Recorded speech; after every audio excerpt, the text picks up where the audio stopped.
지난 8월 12일, 2018년 8월 12일 새벽에 미국의 이 항공우주국인 본부인 나사에서 역사상 대단히 의미 있는, 아주 매우 의미 있는 일을 진행합니다.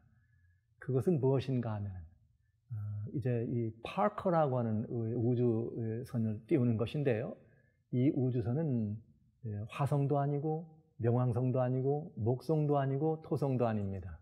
이 우주선은 어디를 향해 날아갔느냐는 태양을 향해서 우주선을 쏘았습니다. 어쩌면 인류 최초로 이 태양을 향해서 탐사선을 발사하는 이것은 대단히 중요한 의미가 우리에게 주어지겠습니다. 어떤 의미가 여기에 주어지는가? 여러분 아시는 것처럼 인류는 다양한 신적 존재들 혹은 신앙적 대상들을 민족마다 혹은 개인마다 다 가지고 있어요. 그러면서 가장 그렇게 그 신앙 혹은 신적인 존재나 신앙의 대상들을 이야기할 때 태양은 그 거의 중심에 있다시피 합니다. 기독신앙을 가진 분이 창조주 하나님을 섬긴다고 하는 그 기독신앙을 빼놓고는 대부분의 많은 신앙이나 대부분의 많은 신적 존재들에 대한 이해를 할 때 태양은 언제나 그 중심부에 있어 왔습니다. 그런데 인류가 이 태양을 향해서 과연 태양에 어떻게 무슨 일이 있는지, 태양에 지금 무슨 일이 일어나고 있는지, 태양에 대한 직접적인 이 탐사, 태양에 대한 직접적인 이 관찰들을 위해서 이 우주선을 쏘았다는 것은 대단히 의미가 있는 일이에요. 대단히 의미가 있는 일입니다.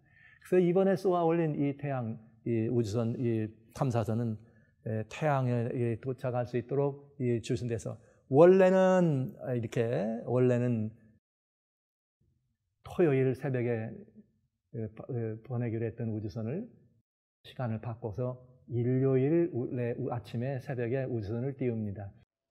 3, 2, 1, 0. Liftoff. 어제 미국에서 인류 최초의 태양 탐사선이 발사됐습니다. 파커라는 이름의 이 탐사선은 인류 역사상 태양에 가장 가까이 다가가서 태양을 탐사하게 되는데요. 뜨거운 태양열을 어떻게 견디면서 어떤 임무를 수행할지 궁금증 풀어보겠습니다. 먼저 용암보다도 뜨겁다는 태양열을 소형차 크기의 탐사선이 어떻게 견딜 수 있을까요? 탐사선 전면에 1600도까지 견딜 수 있는 11cm 두께의 열 보호 시스템, 쉽게 말해 일종의 갑옷이 장착됐습니다. 덕분에 탐사선은 내부 온도를 30도로 유지할 수 있습니다. 나사가 이번 탐사에 들인 비용은 총 15억 달러, 약 1조 7천억 원에 달하는데요. 탐사선의 내열 기능에 가장 큰 공을 들인 것으로 전해집니다. 두 번째 질문, 얼마나 빠른가인데요. 파커는 1초에 190km, 1시간에 69만 km를 비행할 수 있습니다. 이 정도 속도면은 서울에서 뉴욕까지 1분 만에 이동할 수 있는 건데요. 너무 빨라서 상상이 잘 안 되시죠?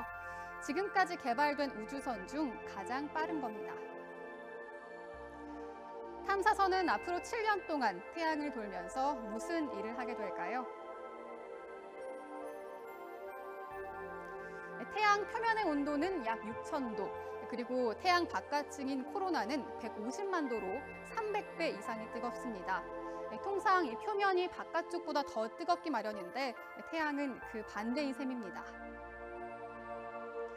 코로나가 왜 태양 표면보다 더 뜨거운지, 또 태양에서 불어오는 강력한 바람인 태양풍의 원인도 찾아낼 예정입니다. 탐사선 파커의 명칭은 뭘 의미할까요? 파커라는 이름은 60년 전부터 태양풍의 존재를 예측한 유진 파커 박사의 이름에서 따왔는데요. 생존한 과학자의 이름이 붙여진 건 처음 있는 일입니다. 태양 탐사선 파커는 앞으로 7년 동안 태양을 24바퀴 돌면서 태양에 관한 정보들을 수집할 계획인데요. 인류가 지금까지 풀지 못했던 태양의 비밀을 밝힐 수 있을지 전 세계가 주목하고 있습니다. 그러니까 만약에 일요일이 태양을 기념하는 일이라고 한다면 태양을 기념하는 날에 태양을 향해서 태양 탐사선을 보냈다는 것은 대단한 의미가 있지 않겠어요? 예, 이것은 정말 전 세계의 이목이 집중되었던 일이고요. 모두에게 깊은 관심이 있고 모두가 거기서 뭔가 좀 이 답이 얻어지는 산적한 오늘 지금 인류가 역사상 진행되고 있는 여러 가지 많은 문제들에 대한 답을 혹시 찾을 수 있지 않을까 하는 기대감이 충만한 것을 우리는 어쩔 수가 없습니다.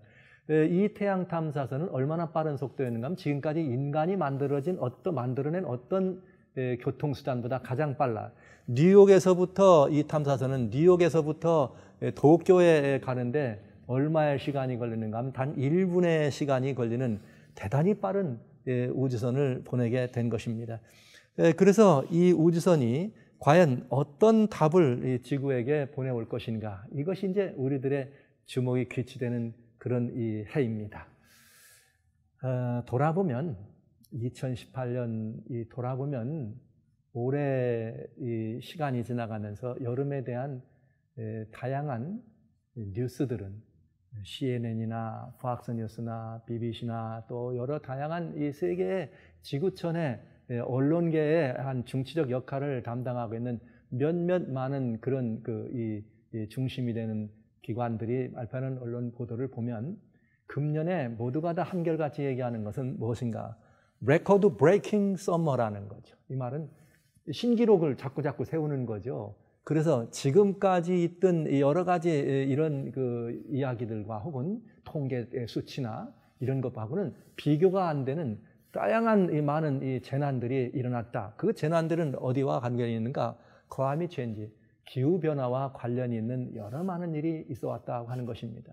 그래서 이런 보도들을 나누는데 저 이스라엘부터 시작해서 스페인, 또 포르투갈, 프랑스, 독일, 네덜란드, 심지어 러시아, 그리고 이 스웨덴, 그리고 이 북극쪽까지라도 이 모든 것들을 총망라해서 일어나고 있는 이 더위가, 금년 여름에 우리가 직면했던 이 더위가 기록을 갱신하는 더위였다 하는 것이에요. 심지어는 북극도 마찬가지로 이 빙하가 녹으면서 이 언 땅도 녹아가는 이 모습을 보여줍니다. 근데 그런 더위만이 아니라 미국이나 캐나다나 저 다른 스위스 이런 데는 또 불이 나가지고 산불로 인해서, 그리고 동남아시아에서는 중국의 태풍, 일본의 더위, 태풍, 한국의 태풍과 더위, 금년에는 모든 것들이 말 그대로 레코드 브레이킹이에요. 뭔가 이렇게 대기록, 신기록적인 기록을 갱신하는 이런 일들이 벌어졌습니다. 그러면서 한국은 또 이 동해안 지대에 거대한 비가 와가지고 굉장히 많은 어려움을 겪게 되고요. 그러면서 미국은 또 이런 현상이 일어났습니다. 미국은 작년 9월부터 시작해서 여러분 아시는 것처럼 토머스 파이어라고 하는 대화재가 캘리포니아까지 있는 나파밸리부터 시작합니다. 그래서 이것이 여기 이 벤츄라라고 하는 이 남가주에 있는 벤츄라라고 하는 데까지 오는데 무려 지난 9월에 시작해서 금년 5월 달에라야 이 불이 완전히 소멸됐습니다. 그래서 이 불이 소멸돼 가지고 굉장히 많은 이 어려움과 많은 이 고난들을 주민들이 겪었는데 놀랍게도 금년에 또 다른 이 불이 납니다. 이 캘리포니아 역사상 정말 또 레코드 브레이킹하는 이 거대한 불이 났는데 그것은 멘도시노 파제라고 하는 것이에요. 이 파제는 일어나자마자 퍼지는 속도도 무척 빨랐을 뿐만 아니라 그 면적도 다양해서 훨씬 더 지난해 있었던 토머스 파이어보다는 더 넓었던 것을 우리는 봅니다. 그런데 이런 모든 것들은 뭐냐? 원인이 뭐냐? 기후변화라는 것이죠. 기후변화라고 하는 주제가, 그 이슈가 이 모든 각급의 다양한 재난이나 혹은 다양한 이런 환경적 변화, 이런 그 자연의 모든 이 재난들을 가져왔다는 거예요. 이렇게 무덥고 그렇게 불이 나고 여러 많은 이 비극적 이런 여름을 우리가 2018년에 겪고 지나간 이유는 바로 이런 기후변화라고 하는 클라이밋 체인지라고 하는 것이 주된 요소인 것을 이 모든 보도나 언론 아니면 어떤 학자들의 연구나 모든 환경에 대해 관심 있게 바라보는 사람들에 대한 연구요 혹은 그들의 관측 결과로 나타나는 것을 우리는 보게 됩니다. 자, 정말 이럴 때에 우리 대한민국의 누리꾼들도 이쯤 되면 정말 지구가 걱정이 됩니다. 전 세계가 다 같이 대책을 세워야 하지 않을까요? 모두 건강 조심하세요. 폭염에. 이런 이야기들이 이제는 어느 국지적인 곳이나 작은 한 부분의 이야기가 아니라 이런 이야기들이 아주 전 세계적인 글로벌한 이런 가치로 등장하게 되어 있다는 이 사실은 우리들에게 많은 시사하는 바 그 의미가 크다고 볼 수 있겠습니다. 한마디로 요약하면 이런 모든 것들은 다 뭐와 관련 있는가? 지구가 더워지고 있다고 하는 것입니다. 지구가 더워지고 있다고 하는 것에서 이런 문제들이 파생하고, 이런 문제들은 지구가 더워지는 이유는 클라이밋 체인지, 이런 기후의 이런 변화로 말미암아 원인되어서 이런 극단적인 이런 그 환경적인 문제들과 재앙들이 우리들에게 다가오고 있다고 하는 것을 보여주는 것이죠. 이슈는 이것입니다. 클라이밋 체인지, 기후가 변하고 있다고 하는 것입니다. 이런 이 기후 변화의 뉴스가 여름을 지나가면서 여러분 다시 또 가을이 시작되는 이제 후반기가 시작되더니 인도네시아에서는 말이죠, 지진을 동반한 쓰나미가 일어나서 약 5천여 명이 이렇게 죽게 됐습니다. 그냥 도시 자체가 다 물에 빠져버리는 거죠. 이런 인도네시아에서는 이런 일이 벌어지는가? 미국은 또 말이죠, 동서부 연안에 말이죠, 미국 동서부 연안에 플로렌스, 태풍 플로렌스가 올라와 가지고 엄청난 많은 사람들이 피해를 보고 피난을 가는 일이 있어요. 그러다 지난주에는 또 여러분 플로리다 이 북쪽으로 돌아가지고 플로리다 북쪽으로 마이클이라고 하는 태풍이 또 지나가서 미국이라고 하는 문명한 이 나라도 이런 모든 자연의 재해 앞에는 속수무책, 어쩔 도리가 없는 그런 이 모습인 것을 우리가 보게 되네요. 이러한 차제, 이러한 일들의 원인이 어디에 있는가를 연구해 보기 위해서 어디를 향해서요? 태양을 향해서 탐사선을 띄우고 그것으로부터 이 원인을 찾아 발견하려고 하는 애씀이 있다는 것은 의미가 있는 일이죠. 매우 의미가 있는 일이죠. 그래서 이 탐사선이 이렇게 들어갈 때 타양이라고 하는 것이 워낙 더운 곳이니까 2500도, 화씨 2500도, 여기에 가도 말이죠, 이 탐사선에 지장이 없는 이런 재질로 만들어지고 그 많은 스피드를 감당해야 되고 장거리를 정확한 이런 그 운행 궤도를 따라 가야 되는 첨단 과학이 보여져서 이런 일을 경영했습니다. 우리는 이제 여기서 어떤 답이 올지 상당히 이 결과가 주목이 됩니다.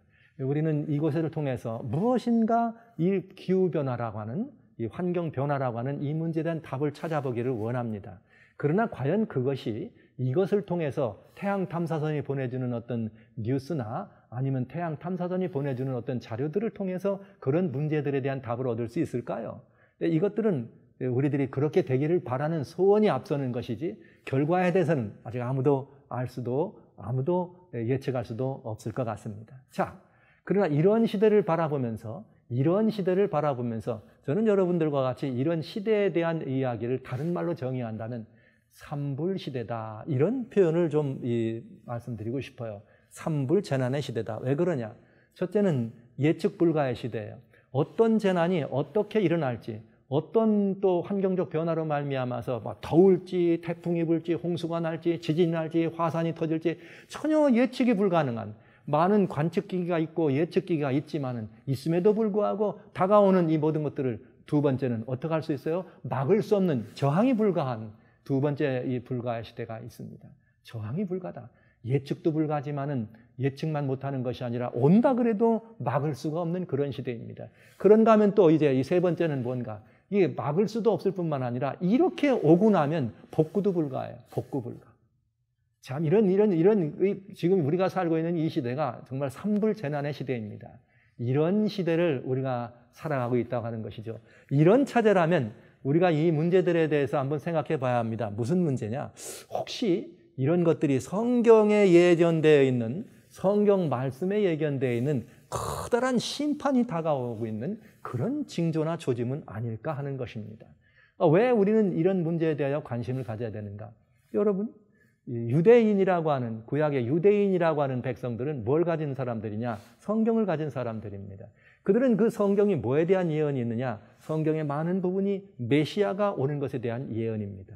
이제 기독교는 그 메시아로 오신 분이 예수 그리스도라는 사실을 역사적으로, 실증적으로 또 여러 가지 예언의 성취로 증명해내고 있죠. 그러나 유대인들은 그들이 가지고 있는 성경의 주인이었던 메시아가 그들 땅에 왔지만 그들은 알아보지 못했습니다. 오히려 누가 더 메시아의 오심과 이것을 발견했느냐? 동방에서 온 박사들이 발견했죠. 동방 박사가 누군가? 그들은 별자리를 보고 연구하는 사람들이에요. 그들은 유대에 왔습니다. 유대인의 왕으로 오신 이가 어디 있느냐? 우리가 그 별을 보고 왔노라. 그들은 별 연구하는 사람들입니다. 고대 세계 수메르인이나 혹은 그 이후에는 바벨론 이 지역은 점성술이 유행하고 점성술이 아주 관영한 곳이죠. 그래서 별자리를 살펴보면서 이 일기를 예측하고 또 역사의 큰 변환들을 예견하고 예측하던 사람들입니다. 그들은 별자리를 연구하면서 하늘을 바라보다가 누구를 찾아왔어요? 인류의 구세주였던 메시아를 찾아서 유대 땅까지 여행한 사람들입니다. 자, 그런데 지금 오늘 교회가 하나님의 교회가 말이죠. 이 교회를 다니는 사람이나 안 다니는 사람이나 언필칭 그리스도인이라 하는 사람이나 안 하는 사람들이나 성경은 말이죠. 대단히 중요한 가치가 있는 것으로 집에다가 놓고 들고도 다니고 모두가 성경을 가지고 있습니다. 그 성경을 가장 많이 아는 사람들이 그리스도인이라 이렇게 얘기해야 되겠죠. 물론 그리스도인 아니라도 학문적으로나 여러 철학적 이념 때문에 성경을 바라보는 사람도 혹간 있는 것입니다. 그런데 이 성경에는 뭐가 있느냐? 반드시 역사의 마지막 경점에 커다란 심판이 있다고 하는 것입니다. 성경은 이걸 얘기해 주고 있어요. 그런데 그 성경 가운데 특별히 요한계시록이라고 하는 하나님의 말씀에는 두 가지 종류의 큰 심판이 예비되어 있습니다.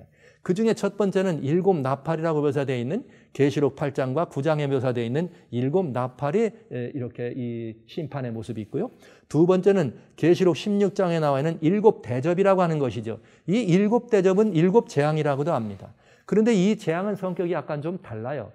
먼저 나오는 일곱 나팔은 예비적 심판입니다. 즉 부분적으로 내리는 예비적인 심판이에요. 그 다음에 성경이 말하고 있는 일곱 대접은 일곱 재앙이라고도 하면서 이것은 종말적인 큰 심판입니다. 전방위적 글로벌 지구적이다 이렇게 표현할 수 있겠습니다. 조금 자세히 한번 살펴본다면 계시록 8장 6절에 보면 일곱 나팔을 가진 일곱 천사가 나팔을 불기를 예비합니다. 그 천사가 나팔을 불면서 이제 이 나팔이 불면 첫째, 둘째, 셋째, 넷째 나팔이 부는데 첫째 나팔이 불려집니다. 우박과 불로 땅과 수목의 3분의 1이 탑니다. 이상하죠? 탑니다. 자, 두 번째 나팔 불 붙는 큰 산으로 바다와 피조물과 배 3분질이 깨집니다. 세 번째 나팔은 타는 큰 별로 물 3분질이 쓰게 됩니다.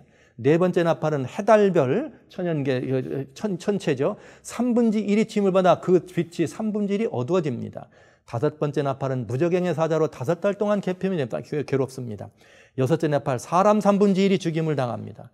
이 일곱 나팔은 일곱 대장의 재앙이 이제 마지막 일곱 번째 나팔은 일곱 재앙이 내리는 것을 설명해 주는 건데 여기를 보니까 전부가 다 3분의 1, 3분의 1의 재앙이에요. 부분적이라는 것이죠. 이런 재앙들이 만약에 전방위 글로벌적으로 모든 땅 위에 내리면 아무도 살 수가 없게 되겠죠. 이 재앙의 모습이 무엇인지를 설명하는 건 이제 우리가 혹시 계시록을 여러분들이 이제 계시록을 저희 통신에 유튜브나 혹은 비메오나 팟캐스트를 보시면 계시록에 대한 읽으면서 열어가는 요한계시록이라고 하는 대목이 있습니다. 거기에 들어오시면 이제 이런 부분들에 대한 대목을 자세히 아시게 될 것입니다. 자, 그리고 또 일곱 대접이 있어요. 일곱 재앙이라 그랬는데 요한계시록 16장 1절에 나오는 일곱 대접을 땅에 쏟았더니 어떤 일이 벌어지는가?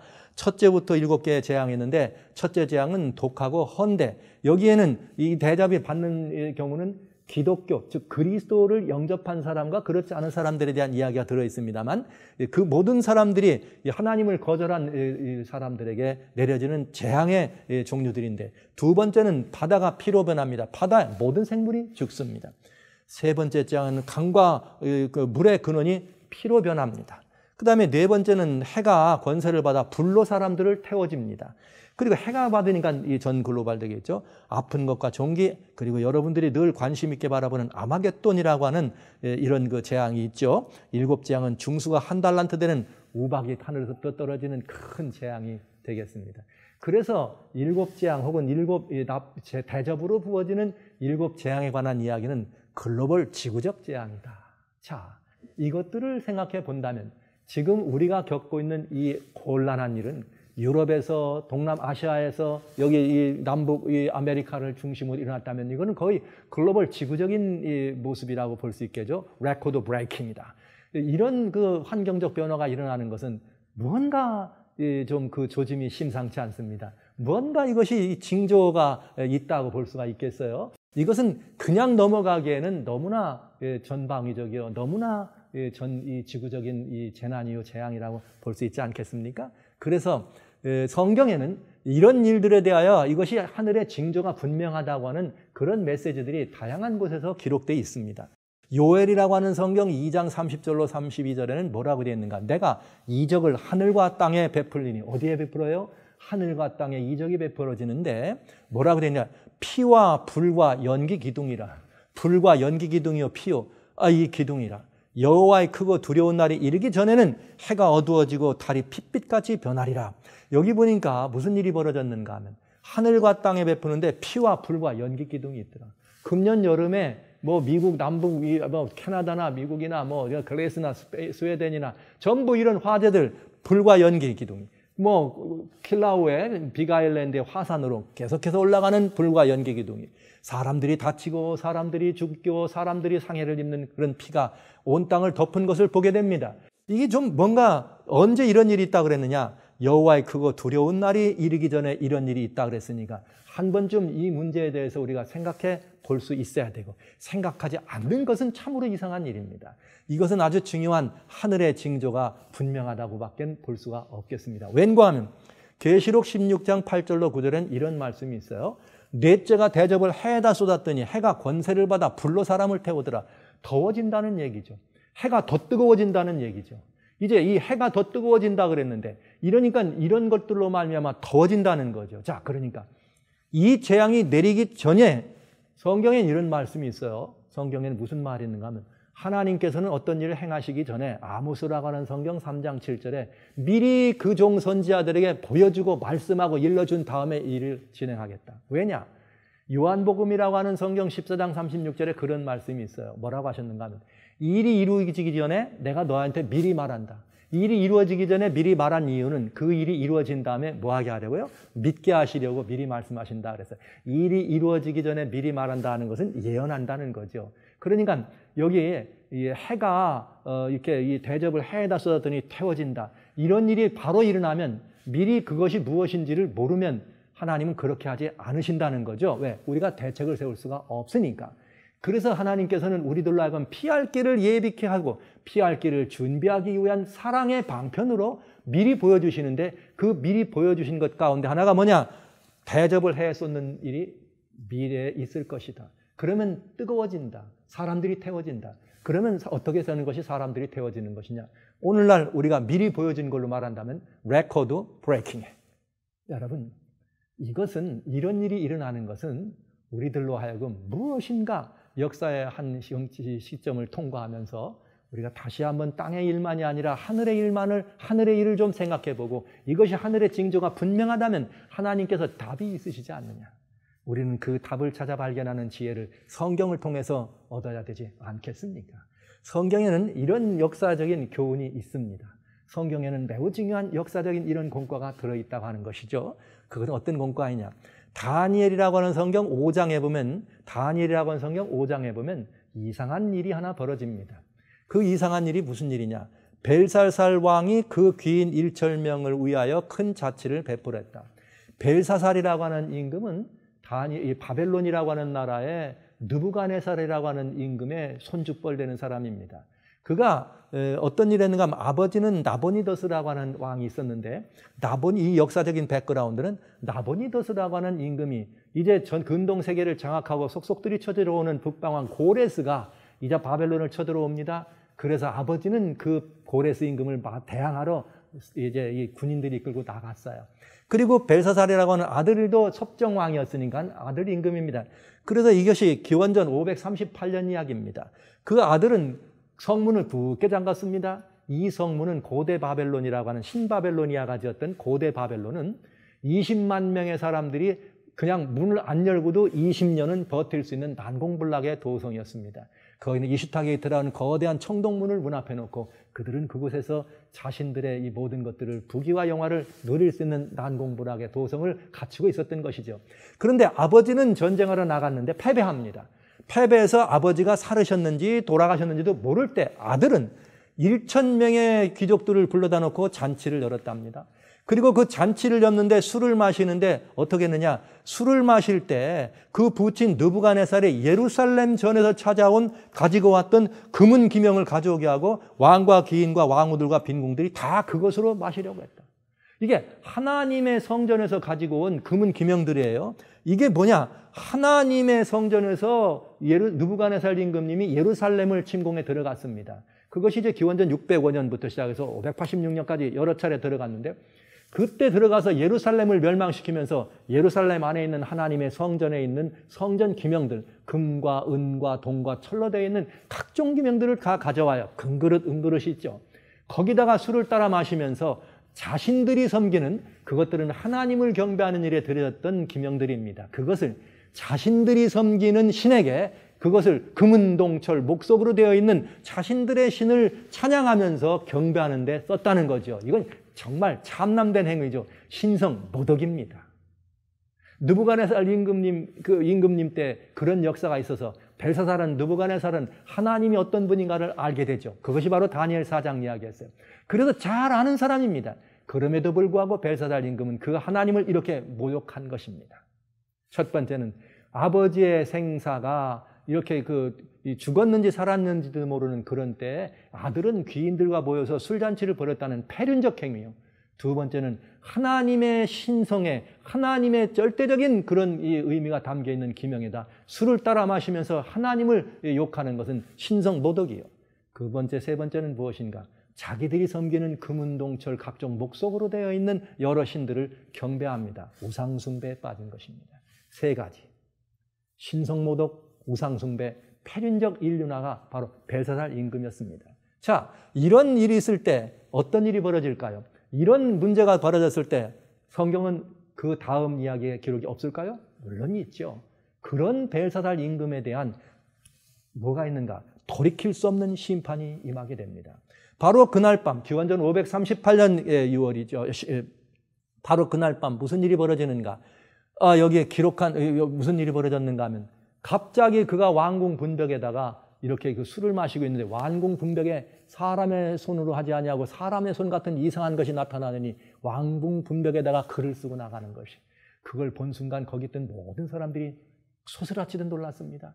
두려워했지만 그들에게는 그것을 읽을 수도 해석할 수도 없는 그런 무서운 장면이었습니다. 그래서 그들은 선지자 누구를 불렀는가? 선지자 다니엘을 불러오게 된 것이죠. 다니엘은 그 선대조부터 매우 중요한 역사적 경정마다 등장해서 선대조를 놀랍게 할 뿐만 아니라 선대조였던 느부갓네살 임금님을 하나님을 섬기는 사람으로 회심케 하는 놀라운 역사까지 일으켰던 주인공입니다. 그 주인공 다니엘이 와서 이제 그 귀인 1,000명과 벨사살 임금 앞에서 궁중벽에 써여 있는, 도무지 알아볼 수 없는 이 궁중벽에 써여 있는 하늘의 메시지를 읽게 됩니다. 그리고 그것을 해석하는데 뭐라고 되어 있느냐? 기록한 글자는 이것이니 메네메네 데겔 우바르시니라 하고, 그 뜻을 해석하건대 메네는 하나님이 이미 왕의 나라를, 시대를 세워서 그것을 끝나게 하셨다 하며, 즉 하나님께서 왕의 나라는 이제 그만입니다. 끝났습니다. 그리고 왜 그러냐? 그 이유는 데겔은 왕이 저울에 달려서 부족함이 배었다 하며, 이것이었습니다. 이날 밤 기원전 538년 10월 18일 밤입니다. 대왕 고레스가 그 대장수 고브리아스를 바벨론에게 보내서 바벨론의 도성을 둘러쌌습니다. 이 둘러쌀 때에 이제 드디어 이 유프라테스 강이 넓적다리 밑에까지 내려오도록 강 상류에다가 강감찬 장군의 대첩과 같이 강을 가로막아서 유프라테스 강이 이 성으로 흘러들어가는 걸 막은 것이죠. 고레스 임금이. 그래서 대장군 고브리아스는 그 물이 줄어든 걸 기다렸다가 어떻게 했느냐? 물이 넓적다리까지 들어올 때 성 밑으로 향해서 군사들을 보내는 것이죠.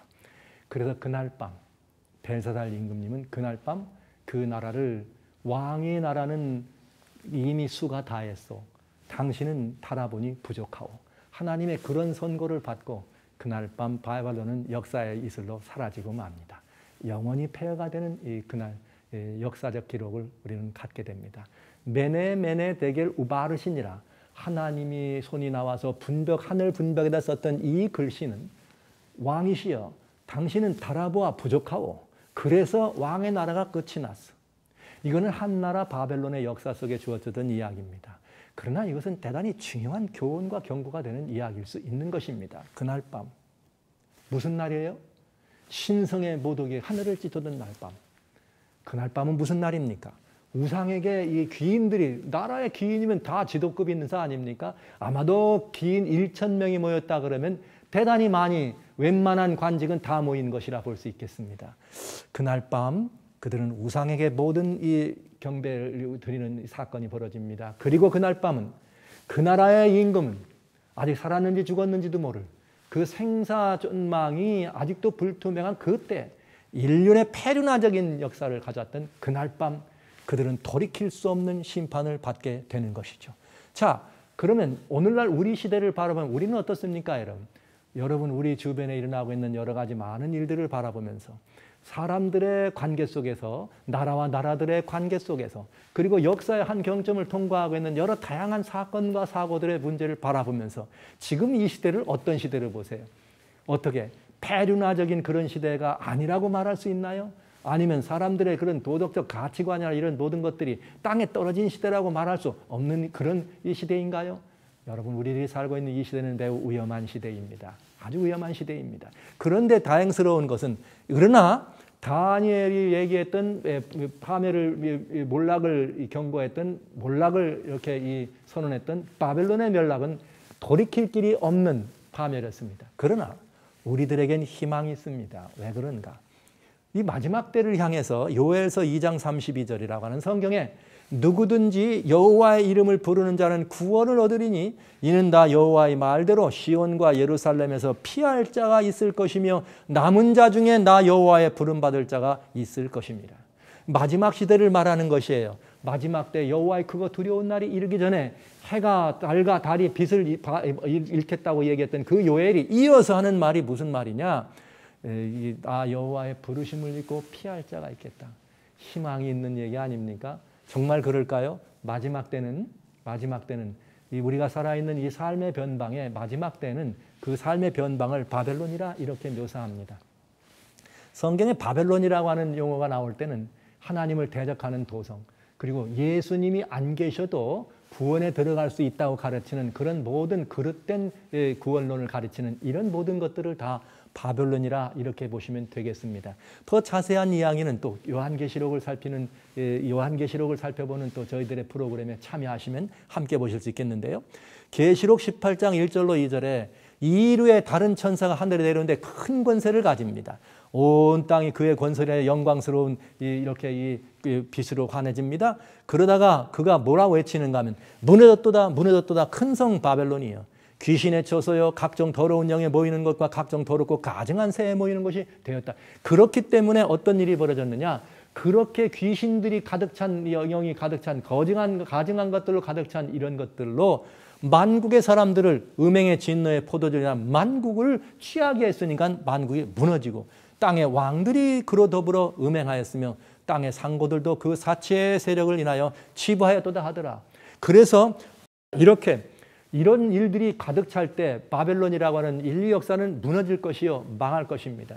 그럴 때 여기 4절에 말하기를 이렇게 무너졌도다 돼 있으니까 내 백성아 너희는 거기서 나오라. 그리고 그들의 받을 멸망, 그들의 받을 재앙에 참여하지 말라는 하나님의 초청이 있는 것입니다. 자, 요엘은 하나님의 부름을 받고 나올 자가 있다 얘기했어요. 하나님의 부름 받을 자가 있다. 그런데 여기 요한계시록을 통해서 여기 사도 요한은 뭐라 그래요? 내 백성아 나오라는 마지막 하나님의 초청과 부르심이 있다고 얘기하는 것입니다. 자, 이 놀라운 일 아닙니까? 나 여호와의 부름 받을 자가 있을 것이라. 그런데 계시록 18장 4절에는 내 백성아 거기서 나오라. 하나님의 부르심이 우리를 향해 주어지고 있는 것을 보게 됩니다. 자, 무슨 일이 있는가? 이런 세대적 상황을 바라볼 때 그런 시대적 상황에서 부름을 받고 살을 수 있는 사람들을 하나님께서 회생시키시는 비결로 그 후에 내가 내 신을 만민에게 부어주리니 너희 자녀들이 장래일을 말할 것이며 너희 늙은이는 꿈을 꾸며 너희 젊은이는 이상을 보며 그때 내가 내 신으로 남정과 여정에게 부어줄 것이며. 이건 무슨 말인가 하면 역사의 마지막 경점에 하나님께서 하나님의 성령으로 만민을 채워주신다는 얘기예요. 왜냐? 하나님께서는 공의로우신 분이죠. 하나님은 또한 사랑이십니다. 그래서 하나님께서 성령을 만민에게 부어줘서 우리의 양심이 깨우쳐지고 양심이 일깨워지면 어떤 일이 벌어지는가? 바벨론의 왕궁벽에는 메네메네데겔 우바르시니라 왕이시여 당신의 나라가 이제 끝났습니다. 달아보니 부족합니다라고 써 있다면 오늘 하나님은 이 모든 것들을 어디다 기록했는가? 하늘에 기록한 것입니다. 이 모든 우리 이 재앙들이 온 하늘에 모든 천연계 속에 재앙이 들어있어서 인류를 향하여 이제는 작은 나라 바벨론이 아니라 온 인류를 향하여 지금 어떤 때라? 지금 모든 환경과 모든 이런 것들을 바라보라. 우주적으로 기록된 메네메네데겔 우바르시니라. 이것이 무엇이에요? 주님 그때가 가까워서 역사의 마지막 경점이 가까웠다는 것을 경고하지 않습니까? 이렇게 경고할 때 양심의 성령의 인도하심으로 말미암아 양심이 깨우침을 받는 것입니다. 그리고 그 양심의 깨우침을 받은 그들이 뭐라고? 내 백성아 너희는 거기서 뭐하라고? 나오라고 하는 말씀을 듣고 이 말씀을 들을 때 다시 하나님께로 돌아올 수 있는 길을 마련해 주시는 초청이라고 하는 것이죠. 바벨론의 멸망은 돌이킬 수 없는 심판의 땅이었습니다. 그러나 오늘날 역사의 마지막 경점을 살아가는 우리들에게는 마지막 하나님께서 경고와 초청의 말씀을 주시면서 이제는 이 땅의 역사에 바벨론의 마지막 역사가 맞춰질 때가 됐으니 나오라고 하는 하나님의 부르심이 우리를 위해 주어지게 된 것입니다. 사랑하신 여러분, 지금 오늘 우리는 하늘과 땅과 바다와 모든 것들을 바라봅니다. 온통 재난과 사건과 재앙투성이입니다. 이런 것들을 바라볼 때 우리 만민에게 허락하신 주의 성령에 보여주시는 무엇인가? 이런 양심의 깨우침이 있는 것이죠. 내 백성아 너희는 이런 모든 것들을 바라볼 때 어떡하라? 내게로 나오라. 우리 하나님께서 우리를 부르시는 초청입니다. 그래서 이러한 때 하나님께로 돌아가기를 결심하는 사람마다 어떻게 해야지만 하나님께 돌아갈 수 있는가? 나는 길이요 진리요 생명이니 나로 말미암지 않고는 아버지께 나올 자가 없느니라. 여러분 역사의 마지막이 가까울 때 우리의 살 길이 있습니다. 그것은 예수 그리스도를 통하여 하나님 우리 아버지께로 돌아오는 것입니다. 오늘 저와 함께 여러분 모두가 다 이 메네메네데겔 우바르신이라고 하는 이 글귀가 바벨론 고대 역사의 기원전 538년 10월 18일 밤에 그저 바벨론 왕궁 분벽에 쓰여진 글씨처럼 생각하지 마시고 우리는 이 역사에서 교훈을 받아야 합니다. 우리는 태양 탐사선을 띄웠습니다. 그리고 이 태양 탐사선이 무엇인가 답을 가져올 것입니다. 그러나 그 답은 절대로 일시적인 미봉책일 뿐 이 근본적인 문제에 대한 답은 될 수가 없을 것입니다. 근본적인 답은 무엇인가? 이 모든 징조와 이 모든 것들이 하나님께서 섭리하시는 마지막 때에 대한 전조요 징조라면 우리는 그 하나님의 권고와 하나님의 말씀밖에는 이 문제에 대한 답이 없다는 사실 또한 인정해야 되지 않겠습니까? 사랑하신 여러분들이시여, 이제 그때가 지금 가까웠고 아니면 지금 우리가 그때 한복판에 살고 있습니다. 그렇다면 우바르신이라고 하는 글자는 태풍 속에 들어있습니다. 지진 속에 들어있습니다. 올라가는 해수면 위에 있습니다. 아닙니다. 여러분 화산 터질 때 그 폭발 위에 있습니다. 도처에 메네메네데겔 우바르신이라. 오늘 이 시대의 사람들을 바라보면서 바라보니 부족하다 하는 선고와 같지 않습니까? 그러니 오늘 밤 이 역사가 마친다 할지라도 너희는 살 길을 찾으라. 살 길은 무엇인가? 예수 그리스도를 통하여 하나님 아버지께로 돌아오라고 하는 초청이요 권면입니다. 오늘 이 부르심과 이 초청에 우리 함께 저 여기 있습니다. 제가 예수 그리스도를 통하여 아버지께로 돌아갑니다. 이런 대답으로 여러분 우리 하나님을 마중 나가보지 않으시겠습니까?